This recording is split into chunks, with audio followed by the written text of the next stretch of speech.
नदेखाउन हो उत्ताउलोपन फेरि हो बिग्रिहाल्छ हो यो सोझो मन फेरि चर्चित लोकदोहोरी गायक चिज गुरुङ र गायिका निर्जला गुरुङलाई भव्य स्वागत।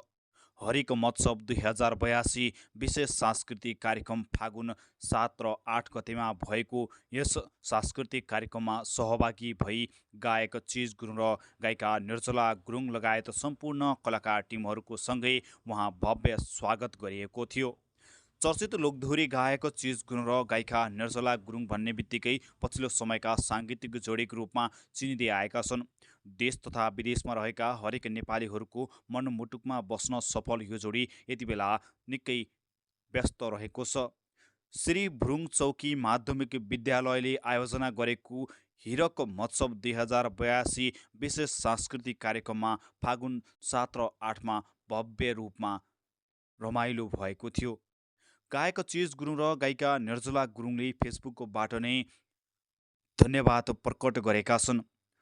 भुरुङ चौकी माध्यमिक विद्यालय परिवार विशेष धन्यवाद। भुरुङ चौकी माध्यमिक विद्यालय व्यवस्थापक समितिका अध्यक्ष हुम बहादुर गुरुङ लगायतका सूर्य बहादुर कुँवर, विष्णु गुरुङ, गणेश गुरुङ लगायतका सम्पूर्ण आयोजक टिमप्रति धन्यवाद प्रकट गर्न चाहन्छु।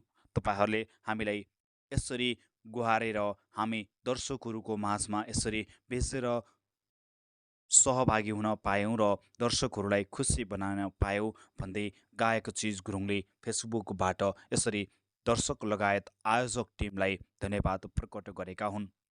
यति बेला दोहोरी गाउन र महोत्सवमा व्यस्त रहेका गायक चिज गुरुङ र गायिका निर्जला गुरुङको छिट्टै नै नयाँ लाइभ दोहोरी पनि प्रसारमा आउने भएको छ। मलाई धेरै दर्शकहरूले गायक चिज गुरुङ र गायिका निर्जला गुरुङको लाइभ दोहोरी हेर्न र सुन्न आतुर लागेको छ भन्न भ्याएका दर्शकहरूलाई